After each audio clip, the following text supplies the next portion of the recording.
Nah, jadi malam ini teman-teman semua yang mungkin sudah ada yang bergabung di live Instagram kita ya, bahwa kita akan mencoba tema kita ini nongkrong bareng, Iya, Bu. nongkrong bareng sama Dedek, wah alias Devi apa Devi? Biasa dipanggil Dodep. Devi Devita Putri. Ya. Devita Putri, ya. Ya, tapi sebelum masuk saya mengucapkan selamat atas wisudanya. Terima Ya, kasih. selamat wisudanya sangat luar biasa. Tapi ya sayangnya saya tidak berada di situ di hari yang sangat luar biasa ya. Nah, yang menarik di sini teman-teman semua ya yang mengikuti pada malam hari ini adalah kita kehadiran salah satu aktivis mahasiswa, ya, aktivis gerakan kita di Nusa Tenggara Barat, khususnya yang ada di Kota Mataram. Nah, jadi saya sedikit memprofilkan beliau ini, bahwa dia seorang aktivis mahasiswa yang aktif baik di organisasi ekstra kampus dan intra kampus. Nah, dan selama kuliah juga begitu aktif di gerakan-gerakan sosial dan memimpin mahasiswa, yaitu di dalam badan eksekutif mahasiswa sebagai presiden mahasiswa. Nah, kemarin waktu wisudanya, bahwa beliau ini apa istilahnya, mendapat predikat ujian atau cum laude di situ. Nah, tentu ini yang membuat kita penasaran dan ingin mengetahui lebih jauh soal itu. Nah, lebih-lebih ini kita coba sharing kepada adik mahasiswa kita yang masih semester muda ya, semester 1, semester 3 yang hari ini sudah masuk. Nah, tentu apa yang kemudian menjadi bagaimana kemudian bisa ya membagi waktu, ya, katakanlah kita mulai dari waktu dulu nih, soal membagi waktu antara kuliah, ya, kuliah dengan organisasi. Dulu saya kuliah juga sering dikatakan begitu, mau masuk kuliah, terus bagaimana sih membagi waktu antara organisasi dengan kuliah? Karena begitu, ya. Iya, Bung. Langsung ini saya tanggapi, Bung. Bagaimana cara membagi waktu antara kuliah dengan akademik ya, Bung ya? Dengan organisasi, akademik dan organisasi. Kalau pengalaman saya sendiri, Bung, saya cerita dari zaman SMA dulu ya, Bung. Dulu kan zaman SMA saya nggak ikut apa-apa, nggak ikut organisasi, nggak aktif dalam kegiatan-kegiatan gitu. Nah, masuk ke perguruan tinggi jadi agak terbuka, Bung, agak lebih dewasa. Istilahnya lah, pemikiran manusia kan makin bertambah umur makin banyak dipikirin. Nah, masuk ke perguruan tinggi, mikir ini kuliah pulang ini kan nggak ada faedah, ada produktifnya. Dengan inisiatif sendiri, di situ ada buka anggota BEM itu zamannya Bung Azmi, itu 2019, itu masih saya maba. Nah, di situ lingkupnya BEM-nya ini universitas. Nah, saya coba ikutan, Bung, ya. Untuk mengisi luang waktu yang kosong di tanah rantau lah kita bilang. Jangan sampai kita cuman kuliah langsung balik kos tidur, kuliah langsung balik kos tidur. Kan ada sesinya, jam kuliah itu kan kayak pagi kuliah, siangnya langsung masuk kuliah lagi. Nah, itu kan kalau kita balik ke kampus kos itu kan buang-buang waktu lah kita bilang. Mending kita tunggu jeda dulu, diam di kampus, baru langsung ikutin jam kuliah selanjutnya. Di situ saya mikir, Bung, daripada saya balik kos tetap tidur terus nanti kan juga, saya mikir mending saya ikut produktifnya di UKM. Nah, UKM, unit kegiatan mahasiswa di kampus. Jadi waktu-waktu luang saya di luar kuliah, saya lebih aktif di organisasi, Bu. Apapun kegiatan mahasiswa itu, saya lebih fokusnya ke sana. Jadi bagaimana cara membagi waktunya, kita balik lagi dengan diri sendiri ya, Bu. Tujuan kita masuk ke kampus itu kan dengan mencari gelar, Bung ya. Jadi apapun itu, pasti saya terfokuskan akademisi dulu, baru saya ke organisasi. Jadi pernah suatu ketika akademisi saya ini down, Bung. Itu di semester 2 kalau nggak salah, Bung. Saya lebih ke organisasi waktu itu. Waktu itu lagi marak-maraknya 2019 itu apa ya, demo yang besar itu, RUU Cipta Kerja. Nah, di situ saya ikut demonstrasi, Bu. Nah, itu saya merelakan akademi saya demi demonstrasi ini ya. Di situ saya dapat nilai C plus waktu itu. Saya dapat nilai C plus. Jadi merenung banget di situ, Bung. Akademisi saya ini down, terus organisasi saya ini lebih cenderung aktif banget lah gitu. Itu zaman-zaman mahasiswa baru lah, bagaimana bergabungnya mahasiswa waktu semester bawah, ikut-ikutan senior. Di situ benar-benar, aduh nggak bisa nih, akademisi down sama organisasi, tapi nggak bisa membantu juga, Bung, walaupun organisasi kita ini tapi nilai anjlok gitu kan. Jadi dirubah mindsetnya, lebih keutamakan akademisi dulu baru organisasi, karena di dalam organisasi itu masih banyak orang juga yang bertanggung jawab di situ ya. Walaupun kita ada tapi kan masih ada orang-orang yang bisa menghidupkan organisasi itu. Nah, jadi saya rasa nggak ada istilahnya mengganggu akademisi dalam organisasi. Jadi balik lagi ke diri sendiri, bagaimana cara membagi waktu itu, bagaimana bagaimana kita memposisikan diri, apa yang penting dan apa yang kita jalankan sekarang gitu. Itu betul sih, Bung. Jadi kesadaran diri sendiri aja. Jadi pinter-pinter membaca situasi juga. Apakah kegiatan ini penting? Apakah kuliah ini kuliah ini kayak ujian atau segala macam itu, Bung, itu kan menambah nilai akademisi juga. Nah, itu sih, Bung. Jadi kayak tetap utamakan akademik itu di setiap pelajaran-pelajaran itu penting, Bung. Oke. Jadi di sini saya bisa tangkap begini ya, berarti tentu yang namanya kuliah kan jelas menjadi skala prioritas ya. Kuliah dalam artian soal nilai, dan yang tadi bahwa pasti ini soal ijazah, kan begitu, soal ijazah yang kemudian orang tua pasti ngeliat soal ijazahnya. Nah, lalu kemudian adalah dari itu ada yang kemudian digambarkan bagaimana menentukan skala prioritas. Semuanya penting. Organisasi juga bagian dari proses belajar kita, kan begitu. Nah, kalau di dalam perguruan tinggi kan kita sebut ada namanya pendidikan dan pengajaran, terus pengembangan dan penelitian. Nah, pengembangan ini kalau saya sebut bagian dari organisasi yang dimaksud sebagai seorang aktivis, sebagai seorang mahasiswa, kan di situ.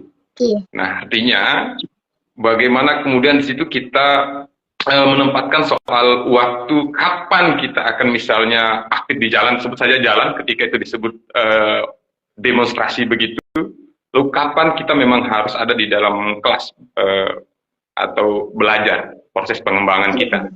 Nah, di sini yang kemudian memang yang kita hadapi adalah, atau menjadi pertanyaan banyak orang gitu, bahwa soal paradigmanya masyarakat kita, terus apalagi di zaman yang sekarang ini, generasi Z kita, yang bisa saja itu yang kemudian mereka agak apatis ya melihat ini. Mereka takut, khawatir. Tapi sekarang bagaimana ya memposisikan diri sebagai seorang mahasiswa ya dengan zaman yang sekarang? Artinya sekarang sebenarnya lebih terbuka ya, lebih luas soal akses informasi, soal belajar memanfaatkan teknologi ini. Nah, sekarang bagaimana sih cara kita ini memberikan motivasi ya kepada adik-adik kita, adik-adik mahasiswa yang hari ini masih semester 1, semester 3 ya, yang masih semester bawah begitu. Pada mereka bahwa ayo dong, jangan takut berorganisasi. Nah, seperti itu, seperti apa yang coba berikan masukan untuk kita? Iya sih, kalau kita lihat sekarang maba-maba ini terlalu apatis ya Bung, beda kayak zaman 98 Bung ya. Kalau ini lebih ke solusi ya Bung ya, lebih ke solusi bagaimana kalau adik-adik ini lebih aktif ke komunitas-komunitas, organisasi-organisasi. Mungkin lebih ke ini Bung, ajak mereka diskusi, ajak mereka ngopi lah istilahnya kan. Kalau zaman sekarang kalau nggak nongkrong itu nggak gaul ya Bung ya. Kalau nggak ya begitu. Jadi ajak aja ngopi atau gimana. Kan sekarang kegiatan-kegiatan banyak tuh di warkop. Jadi kayak ngobrol santai, terus kegiatan-kegiatan yang kita bilang produktif lah Bung. Rangkul mahasiswa-mahasiswa ini. Jadi itu kegiatan-kegiatan internal ataupun eksternal gitu. Lebih ke maba-maba ini lebih butuh dirangkul Bung. Jadi mereka kan sekarang kalau nggak diajak enggak gitu. Kalau kita nggak dorong adik-adik kita, mereka nggak mau gerak kalau yang zaman Z itu. Mungkin seperti itu.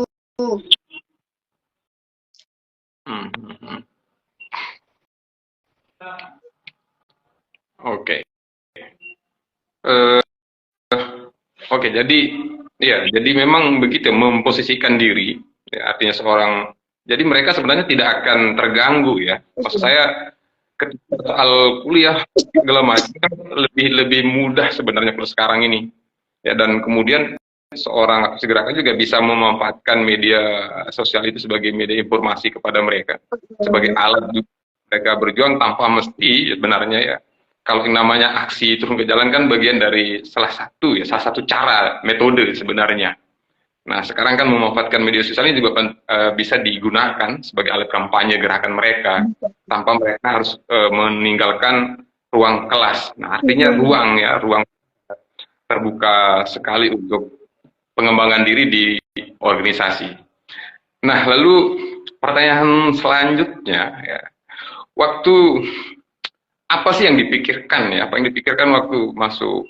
Ada nggak motivasi ya? Maksudnya motivasi kemudian menempatkan diri menjadi seorang aktif ya, aktif di dunia kampus, di dunia gerakan seperti itu kan?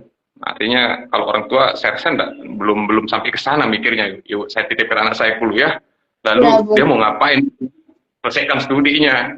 Nah, apa yang kemudian masuk di kepala sehingga kok mancing sekali harus gabung ke situ dan pernah menjabat menjadi seorang presiden mahasiswa. Wah, sangat luar biasa bagi saya. Bagi kita lah ya. Gimana? Perempuan lagi. Iya, apalagi kan perempuan itu gerakan itu dibatasi, Bung ya. Kalau pribadi apalagi saya perempuan dan anak terakhir, dari di awal itu kan pernah meyakinkan orang tua untuk menjabat jadi presiden mahasiswa, dan sebelumnya juga pernah menjabat ketua BEM fakultas. Di situ saya meyakinkan orang tua karena apa namanya, kita lihat kan perisma ini lambat wisuda Bung ya, bukan gimana, cuman kalau kita lihat-lihat, aduh, nanti terlena akan organisasi, terlena akan gerakan-gerakan yang ada di internal lah maupun eksternal. Jadi kalau kita lihat yang aktif organisasi ini pasti akademiknya ini kurang katanya lah gitu di luar sana. Cuman saya meyakinkan orang tua juga ragu gitu kalau saya ini mengambil tanggung jawab yang besar ini gitu. Tapi saya meyakinkan setelah fakultas saja saya bisa pegang, saya bilang gitu. Apalagi nanti universitas ini banyak juga yang mendorong, kata saya gitu. Dan juga saya juga jujur Bung, cuman kalau ikut mahasiswa ini harus ada tanda tangan basah, yaitu tidak wisuda selama masa menjabat. Nah, di situ kan ada tanda tangan ya di universitas. Di situ saya ngomong sama orang tua begitu. Kalau saya ingat bapak saya bilang kalau bisa mengimbangi, ya nggak apa-apa katanya gitu. Nah, di situ benar-benar keras juga ya Bung, di mana kita aktif organisasi dan juga akademisi. Itu semester-semesternya lagi sibuk Bung ya, mana skripsi, mana lagi KKN, mana lagi bukan itu aja yang kita hadapin gitu. Masalah internal, keluarga dan segala macam kan Bung ya.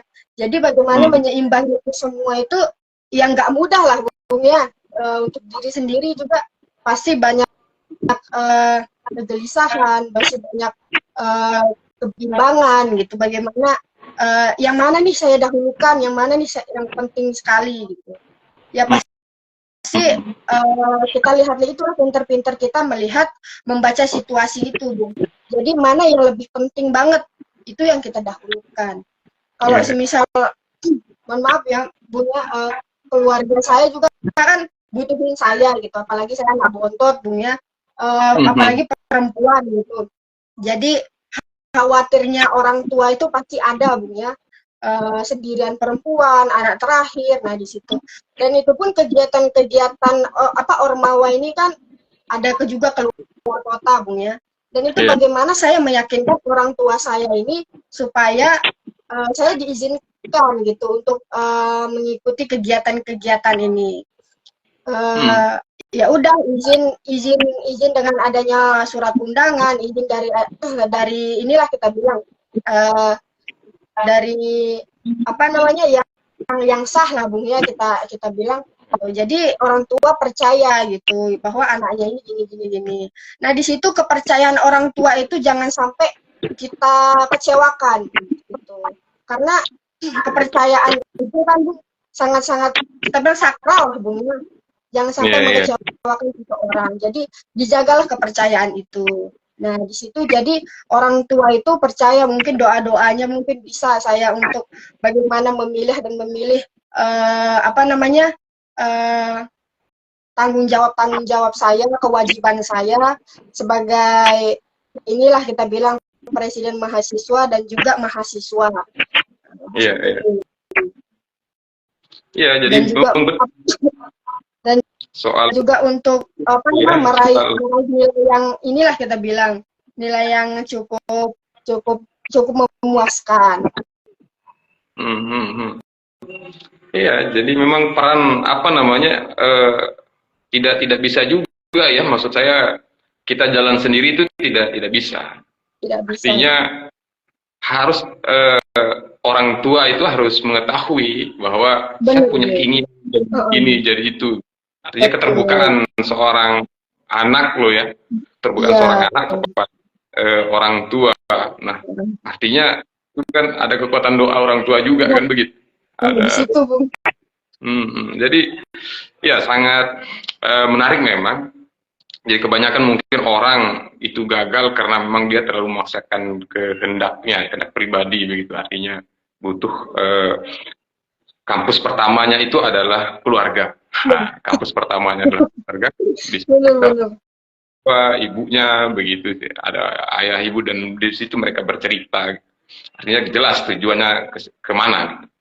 Nah, lalu kemudian di situ kan kita masuk ke jenjang kuliah, kemudian di situ kita belajar, kemudian melewati proses yang sangat luar biasa ya, dibentuk oleh baik itu pihak kampus, kemudian yang disebut tadi ada senior misalnya, ada orang-orang yang memang dia lebih dulu bisa seiring segala macam. Nah, di situ selama ini juga masih ya dalam antara organisasi dengan akademik gitu. Waktu memimpin badan eksekutif mahasiswa sendiri di BEM Universitas itu apa tantangannya di dalam gitu, menghadapi ini kan rakyatnya ada orang mahasiswa, rakyatnya ini mahasiswa gitu. Jadi bukan rakyatnya bukan rakyatnya itu adalah kayak masyarakat pada umumnya dalam hal politik praktis, tapi ini mahasiswa yang bisa dikatakan kritisnya wah luar biasa lah, dari organisasi macam-macam di situ. Itu gimana menghadapinya? Kritik pasti, Pasti, ya. pasti Nah, ada. nah, itu gimana menghadapi mereka itu? Iya, Bung. Yang namanya pemimpin perempuan kan, Bung, ya pasti ada aja yang kritikannya pedas, ada aja yang kritikannya, waduh, meremehkan itu. Itu masih banyak, Bung. Kalau cuman jujur saya tidak pernah cerita ke orang-orang, Bung. Mungkin pertama kali ini saya mau bongkar-bongkar bagaimana jalannya saya menjadi pemimpin. Saya tidak pernah ngeluh, Bung, ya, apalagi yang mengeluh untuk hal-hal seperti itu. Saya rasa iya, jadi gini Bu, dari awal saya memimpin itu kan pasti banyak pertentangan, pasti banyak yang tidak menerima akan adanya kepemimpinan perempuan. Nah, di situ kita bilang mahasiswa yang kritik-kritikan ini kan pedes juga. Aduh, pasti nggak bisa nih, nggak jalan ini organisasi. Apalagi kan kita dipimpin sama perempuan katanya gitu. Dan juga di kampus ini kan banyak sekali mahasiswa yang memang kita bilang cukup cukup apa yang kita bilang ya, cukup keras lah Bung ya, cukup apalagi yang dunia eksternalnya Bung ya, wah di situ juga kalau saya lihat kampus-kampusnya tidak begitu keras gitu, apalagi kita yang internal ini aja kewalahan Bung di situ. Bagaimana kita menyimbangi internal sama eksternal kalau di kepemimpinan ini kan Bung ya, kita nggak bisa ini nyamain eksternal sama internal gitu. Nah di situ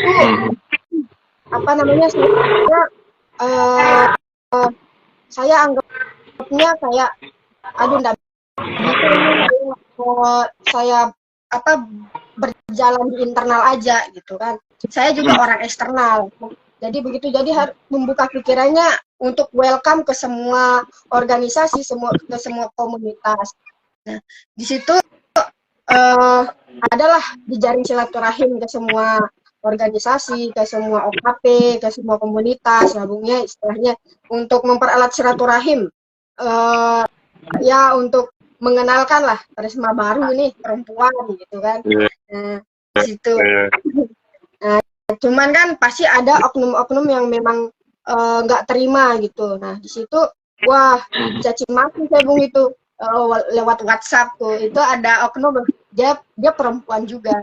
Nah, cuma gini lah, hendak bersih lah kamu ini gini. Aduh. Tapi saya gini Bu, saya bawaannya slow, nggak membeberkan, nggak buat story, nggak buat apa. Malahan saya langsung chat ini saya screenshot, saya tunjukkan ke birokrasi. Oh ini mahasiswanya ini ya. Dikira saya ini nggak putus gini. Dia yang malahan panas Bung di situ. Birokrasi ini melihat mahasiswa ini.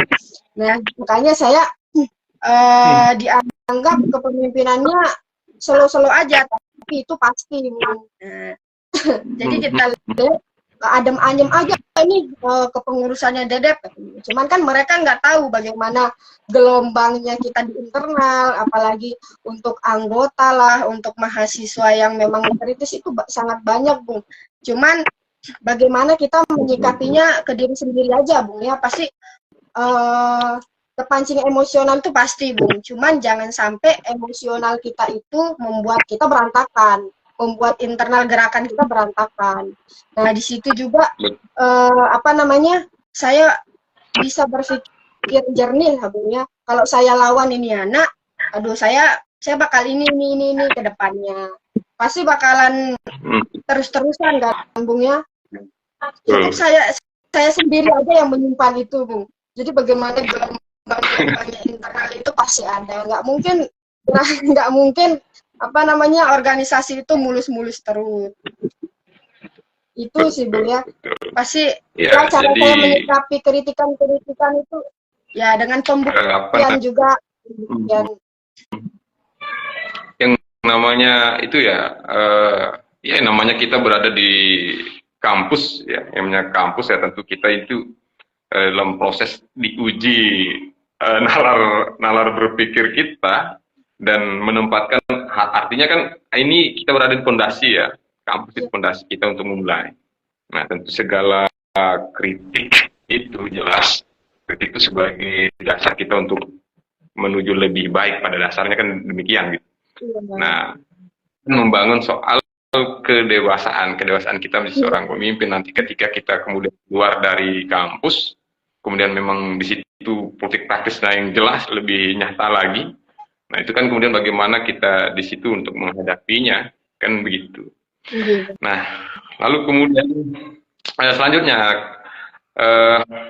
kalau terkait akademiknya sendiri ya, kalau dari pihak kampus sendiri ya, pihak kampus sendiri melihat seorang Dedep, seorang aktivis mahasiswa, ini agak pertanyaannya begini,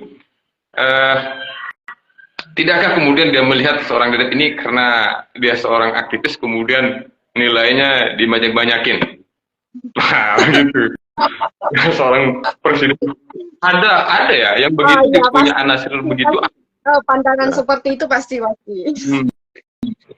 Tuh, jadi dia seorang mahasiswa, presiden mahasiswa, atau kemudian bisa saja birokrasinya takut kepada presiden mahasiswa sehingga kita banyak-banyakin aja nilainya.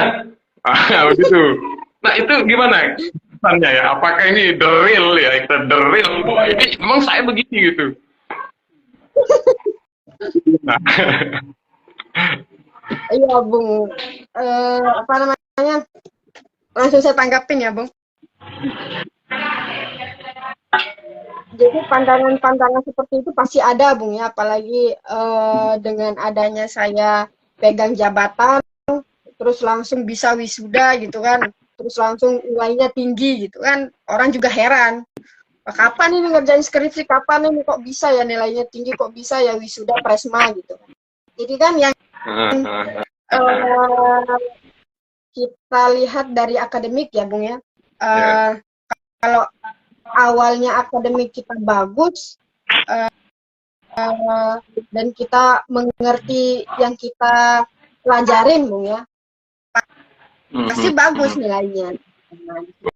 Dan juga IP saya dari semester 1 itu ya nggak turun banget, nggak naik banget, jadi standar gitu, Bung.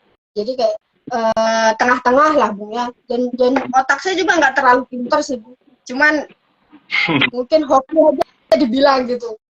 Cuman ini Bung, yang saya patutkan pandangannya ini yang bilang, wah ini jual jabatan ini buat wisuda, ini jual jabatan ini katanya gitu kan. Saya ada kawan saya bilang waktu saya konsul skripsi, Bung ya, saya ingat banget, dia ini bilang, aduh Dedep ini apa namanya, di ini skripsinya langsung di ACC, diapain. Nah, di situ juga perjuangan saya buat konsul itu kan juga nggak dilihat sama orang kan ya, nggak, masa saya langsung ini nih mau konsul nih, ini nih konsul ke satu, kedua, ketiga gitu kan. Mereka kan nggak tahu proses saya itu dari awal seperti apa gitu kan, ya bagaimana apa namanya proses dari pengajuan judul, proposal sampai skripsian itu kan nggak tahu gitu. Pas ada momen di saat saya konsul di kampus, digoreng lah sama dosen pembimbing saya dan juga sama teman saya ini, dan kebetulan ini teman organisasi juga. Dia bilang gini ke depan dosen pembimbing saya, Dedep ini semua nggak langsung diterima ya ininya skripsinya, katanya itu di depan dosen pembimbing saya. Dan dosen pembimbing saya membantah hal itu untuk membela saya. Oh, dia nggak pernah menjual apapun ya. Malahan dia ini apa namanya, dia ini sampai ke rumah saya untuk konsul. Itu pun ini di Lombok Timur ya, Bung. Dosen pembimbing saya ini orang Lombok Timur, orang Jeruwaru.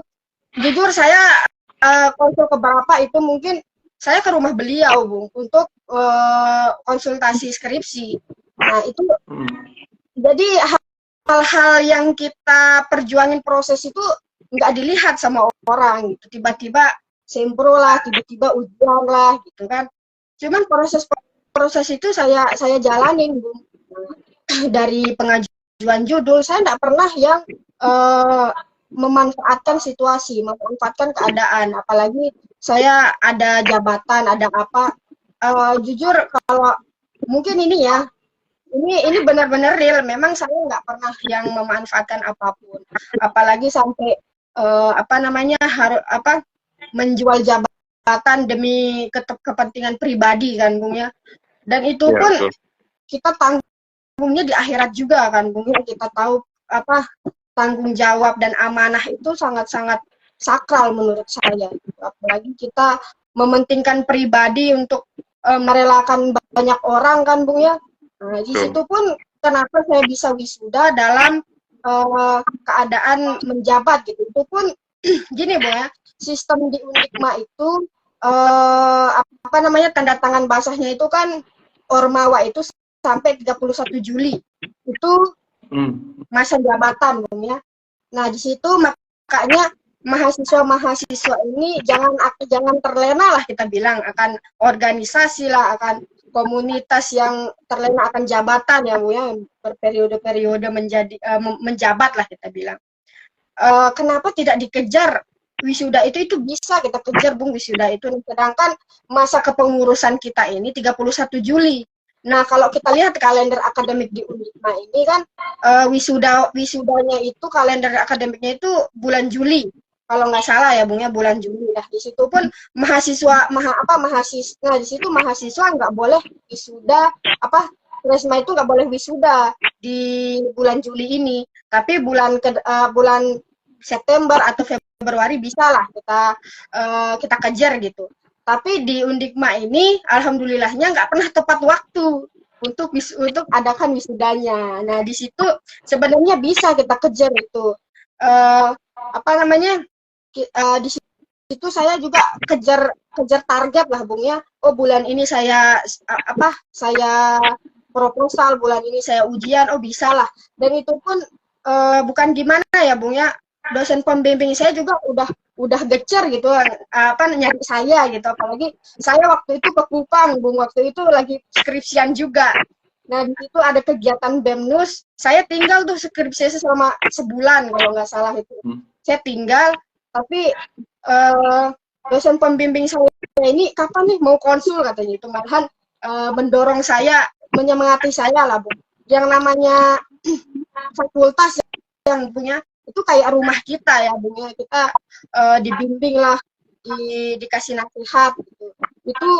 Itu harus kita jaga sih, yang nama baik kita di fakultas itu. Jadi apa namanya berefek baik buat kita gitu, Bung. Nah, di situ nggak ada lah saya bilang untuk menjual jabatan demi kepentingan sendiri. Itu sih, Bung. Makanya apapun kata orang ya, kalau kita nggak ngelakuin ya diem aja kan, Bung. Nah, di situ. Oh, iya sih. Nah, artinya kan walaupun dosen menaikkan angka, tapi kan kita nggak tahu kan gitu. Artinya itu bonusnya seorang aktivis kalau menurut saya ya. Oh iya. Jadi memang dia tiba-tiba awalnya mungkin bisa saja nilainya sekian gitu. Tapi di luar sana dosen mikir kayaknya nggak cocok nih kalau saya kasih gini karena dia sudah punya pengabdian. Tapi kan bukan urusan kita, itu urusannya si dosen. Iya. Mungkin Bonusnya saja, terus ya, oke. Nah, dan kita juga buka kesempatan ya kepada teman-teman yang mungkin masih di sini masih mengikuti, ya boleh juga bertanya di situ ya. Nah, sambil kita menunggu teman-teman yang mungkin akan bergabung dan bertanya soal apa yang kemudian penting ya di dalam diskusi kita, nongkrong kita ini, menurut saya sangat luar biasa ya.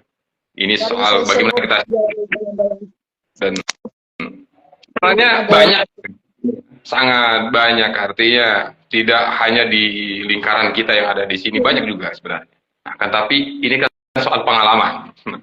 Setiap punya pengalaman, bagaimana dia dengan dinamikanya masing-masing di perguruan tingginya. Tentu banyak, ada kampus yang memang dia agak sedikit lebih, katakan pengawasannya terhadap mahasiswanya lebih kuat, sehingga mahasiswanya untuk berorganisasi bisa terbatas. Ada juga seperti itu. Kan banyak pengalaman-pengalaman. Nah, itu yang kemudian kita di sini sharing ya, berdiskusi. Dan yang hari ini, yang malam hari ini mungkin tidak bisa mengikuti secara langsung di live Instagram ini juga nanti kita akan tayangkan nanti juga di channel YouTube kita. Ya, kita akan upload juga di situ. Nah, buat teman-teman yang mungkin baru bergabung juga bisa bertanya juga di sini ya. Nah, bisa menanyakan apa yang kemudian ingin dikorek lebih jauh ya tentang ya di sini juga kelihatan ada Bung Anton juga. Wah, Bung Anton. Ya, Bung Anton mau bertanya apa? Ya, silahkan Bung Anton, mungkin mau bersharing silahkan, boleh lewat chat Bung Anton. Ya. Ya, jadi yang bergabung selamat bergabung di kita. Nah, yang selanjutnya ini terkait juga kembali ke kemahasiswaan kita, yang artinya kita memahami juga kondisi mahasiswa yang hari dia seperti ini kondisinya. Kita menghadapi zaman, zaman yang kayak tadi itu ada gen Z ya. Generasi Z ini berbeda dengan generasi milenial ini. Jadi dia konsumtifnya adalah media sosial. Nah, seperti apa yang kita lakukan hari ini bagian sebenarnya. Ya, bagian tanpa kita harus berkumpul banyak, kita juga bisa sharing dalam ruang-ruang yang seperti ini, berbagi seperti ini. Nah, ini salah satu cara ya, cara kita untuk berikan edukasi juga sebenarnya kepada aktivis, kepada mahasiswa, lebih-lebih mahasiswa baru di sini kan gitu.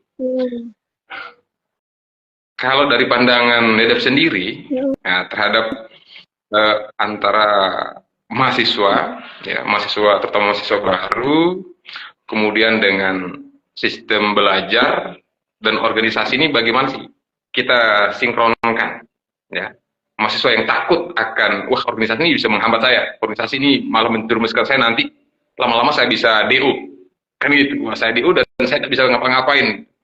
Nah, sekarang ini bagaimana memposisikan itu antara ilmu pengetahuan organisasi dengan pemanfaatan teknologinya. Teknologi ya Bung. Kalau yang sekarang sih, ya sih memang kebanyakan mahasiswa ini takut akan terkecohnya dengan akademiknya ya Bung ya. Cuman itu yang tadi itu kita sharing dengan mahasiswa baru ini sebenarnya Bung ya.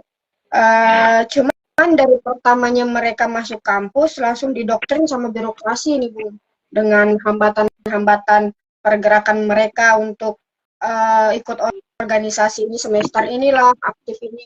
Jadi doktrin-doktrinnya ini keduluan birokrasi yang doktrin mereka daripada kita Bung ya. Jadi maba-maba ini pada takut jadi ikut organisasi Bung, bener. Jadi pas PKKMB itu birokrasi langsung doktrin pikiran mereka bilang jangan terlalu sibuk organisasi. Jadi kejarlah apa yang kalian kita bilang cita-citakan lah, kita bilang ya, apa yang memang tujuan awal kalian masuk kuliah di sini untuk belajar lah, untuk mengemban ilmu. Nah, di situ jadi doktrin-doktrin itu mungkin mahasiswa baru ini langsung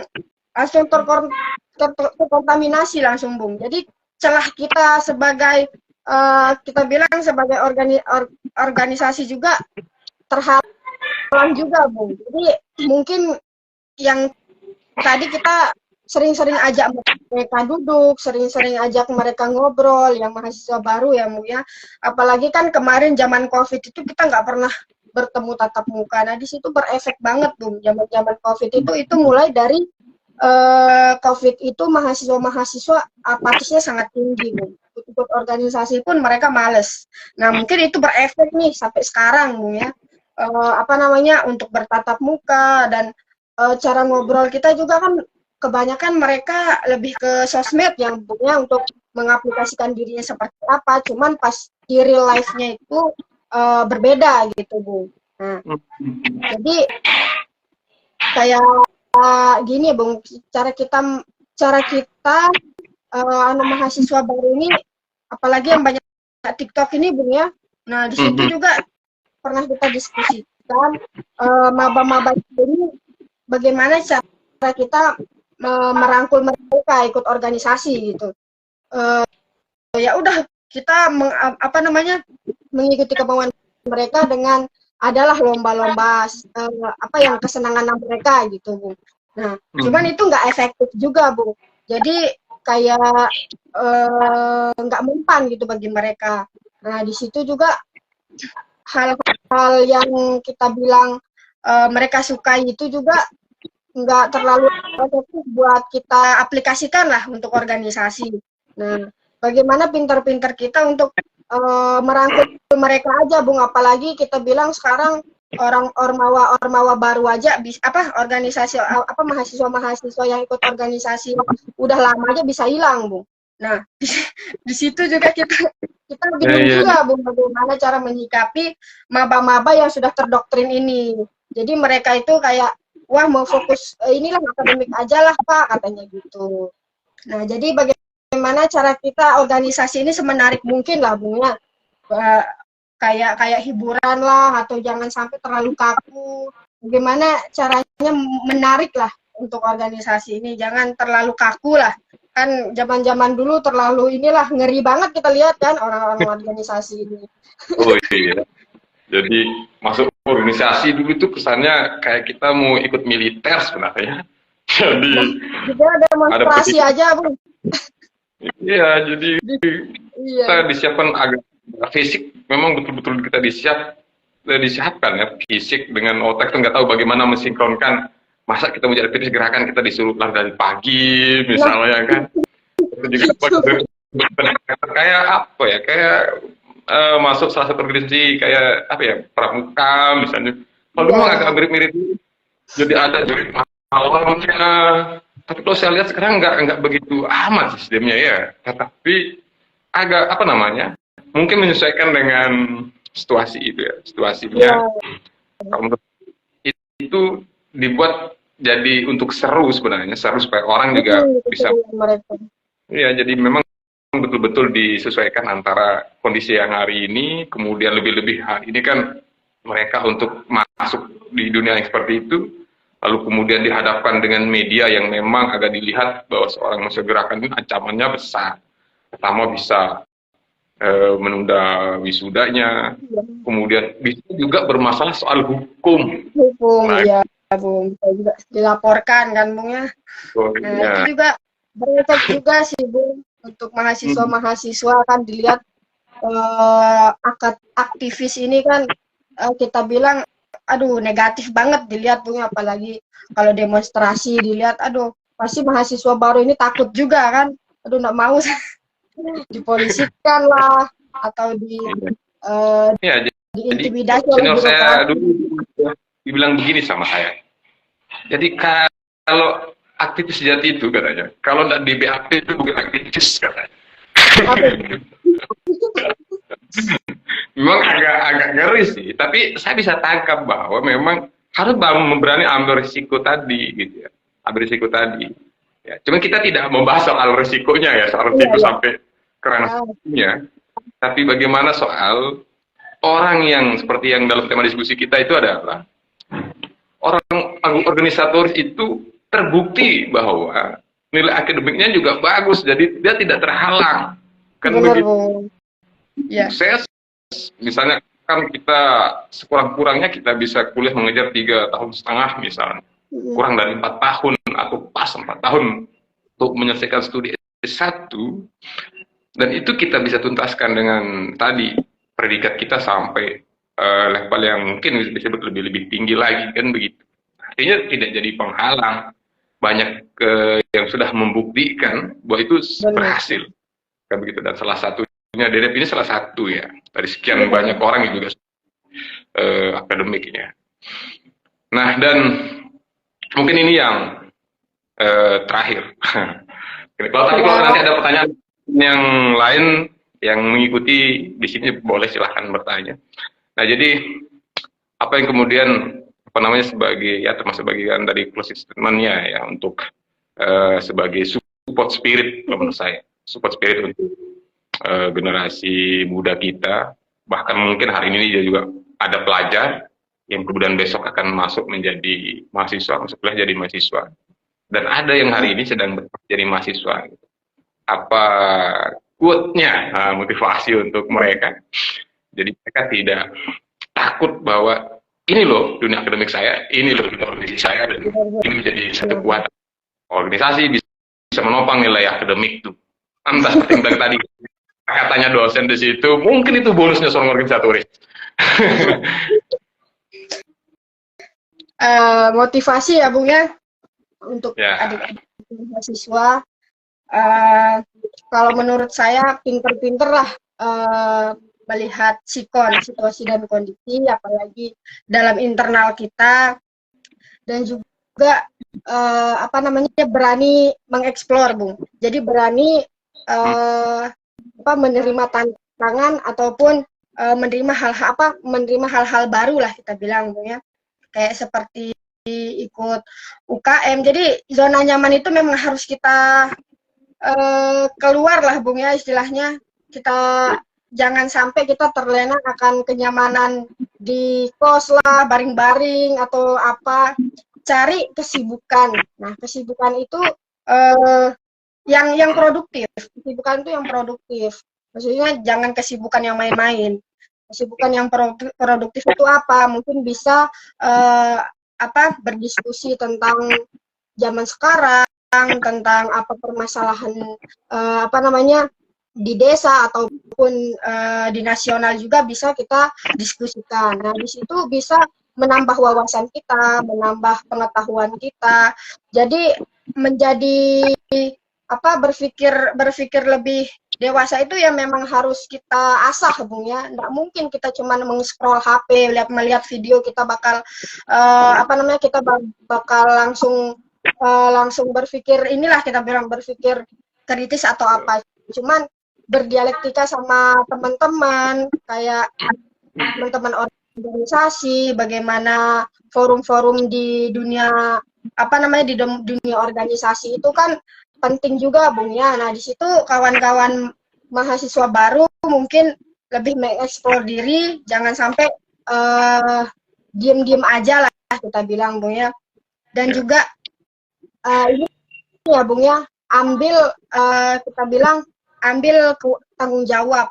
Itu pun walaupun ketua kelas, ketua hima itu walaupun kecil-kecilan itu sebagai kita bilang, apalagi kita punya tanggung jawab di atas nama ketua Bung ya. Nah, di situ bisa mendewasakan pikir kita, bisa menambah rasa ini kita Bung, rasa tanggung jawab, rasa berproses kita lebih kuat lagi. Nah, di situ jadi kita bilang banyak sekali sebenarnya feedback kita untuk berorganisasi itu. Feedback kita banyak sekali ya.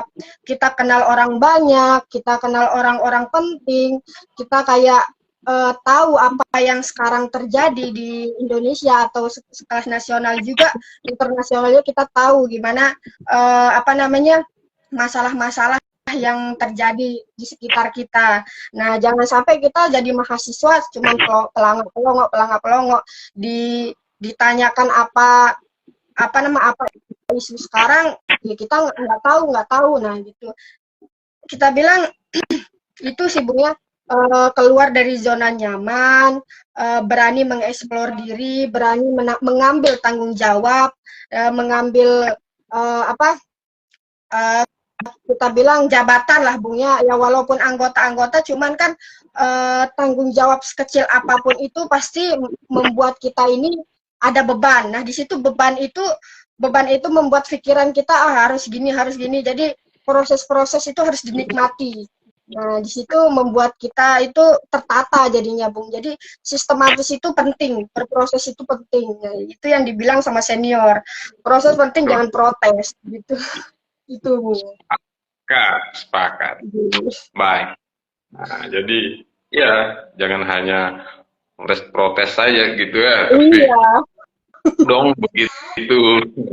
Tampil di sini, ini loh yang dunia nyatanya. Sama-sama nyata, cuman level kenyataannya berbeda. Di sana juga punya level dunia nyata, tapi level standarnya berbeda.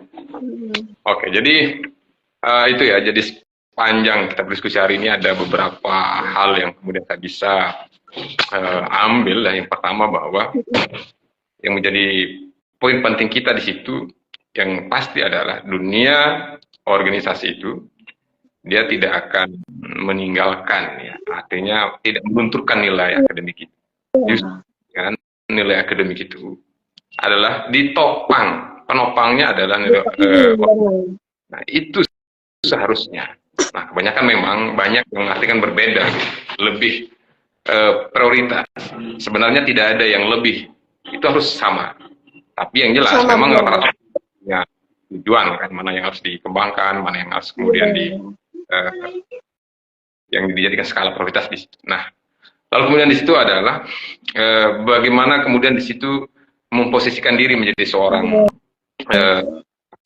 gerakan, karena yang namanya organisasi itu kan dia tahu tentang apa itu manajemen, kan manajemen organisasi dia dalam pikiran itu saja. Saya mengatakan bahwa saya sudah bisa mengatur kapan harus saya masuk kelas, kapan saya berada di ruang. Itu seorang organisator kan begitu. Jadi itu akan aktivis itu, seorang organisator itu adalah ketika dia mampu mengatur waktunya, ya, kapan dia di dalam, kapan ada di luar, itu aktivis itu. Nah, lalu kemudian yang ketiga adalah ada sebenarnya entah itu zaman ZK, zaman apakah begitu, karena dunia ini terus berkembang dengan zamannya, ya, setiap orang apa namanya ada waktu, ada orangnya di situ. Nah, itu menentukan ruang untuk kita untuk belajar, ya. Bahkan soal nilai itu pun kalau menurut saya adalah bonus kita menjadi seorang aktivis gerakan di situ. Dapat prestasi apapun, bahkan dapat beasiswa sekalipun, kebanyakan kan prestasi, lebih ke banyak ke jenjang prestasi untuk dapat beasiswa itu. Nah, inilah salah beberapa ruang kita sebagai dunia aktivis gerakan yang nilai yang kita dapatkan kemudian kita bisa membuktikan, dan orang tua kita saya sangat bangga, ya, kita punya menyandang apa namanya predikat tadi itu, kemudian di situ ada orang juga mengenal kita menjadi public figure juga, ya, untuk masyarakat. Nah sekarang setelah kita selesai di dunia kampus itu, maka kita di luar hari ini. Nah di luar dunia hari ini kan pengabdiannya kepada masyarakat. Kalau di rumah itu kan yang terakhir untuk masyarakat. Nah, sekarang hari ini kita akan diuji kembali. Setelah sudah ini adalah awal sebenarnya, akhir dari studi itu. Tapi ini adalah awal. Ini mau ngapain ini? Kan begitu. Mau ngapain kan gitu. Nah, sekarang ini menjadi sebuah tantangan untuk kita mengeksplor kembali di dunia nyata ya, Bung. Ya, kita akan diuji di sini di dunia real ini. Akan diapakan? Nah, ya. Jadi yang pasti bahwa kita nikmati prosesnya. Ya. Kita nikmati proses mulai dari awal, mulai dari masa kampus. Kita jangan kayak tadi keluar apa namanya diam di, kalau di anak-anak kos-kosan hanya diam di kos. Kalau di anak rumahan, jadi anak rumah kan begitu. Nah, ayo di sini kita berada di ruang organisasi untuk membuka cakrawala berpikir kita, kan begitu. Rata-rata para pemimpin kita hari ini kan lahir dari organisasi semua. Ya, walaupun ya kepemimpinannya ada saja yang agak sedikit begini-begini kan. Nah, itu memang sudah begitu aturannya, caranya, dan tinggal kita yang merubah regenerasi kepemimpinan baik nasional maupun tingkat lokal. Iya. Oke, jadi itu yang bisa kita simpulkan ya dari diskusi malam hari. Dan ini saya baru pertama kali, biasanya kemarin saya podcastnya secara langsung tatap muka, tapi ya hari ini saya ingin mencoba pertemuan itu melalui begini. Nah, besok entah siapa lagi tamu kita bisa sharing dengan tema yang berbeda, dan ini bisa nanti kita tayangkan. Manfaatkan media, Bung, ya. Betul. Ya, nanti kita akan tayangkan lagi di YouTube apa yang menjadi diskusi kita pada hari ini, dan mudah-mudahan ini menjadi bekal dan manfaat untuk kemaslahatan kita dan untuk orang banyak. Siap. Oke, terima kasih, dan yang baru bergabung juga, yang sudah tadi bergabung ikut stay mengikuti kegiatan kita, diskusi kita, saya ucapkan terima kasih yang Terima sebesar-besarnya. kasih semua. Nah, nanti silahkan, karena ini juga masih akan ada di Instagram, teman-teman yang mengikuti di sini juga bisa ajukan pertanyaan juga di situ. Nah, nanti kita akan jawab sama-sama nanti ya di kolom komentarnya, silahkan. Dan bisa juga di-share, berbagi kepada teman-teman yang lain. Oke, begitu. Ya, sukses selalu. Akhirnya, mudah-mudahan apa yang dicita-citakan sukses semua. Amin. Oke, kita tutup dengan sama-sama mengucapkan Assalamualaikum warahmatullahi wabarakatuh dan merdeka. Merdeka. Terima kasih, Bun. Siap. Oke.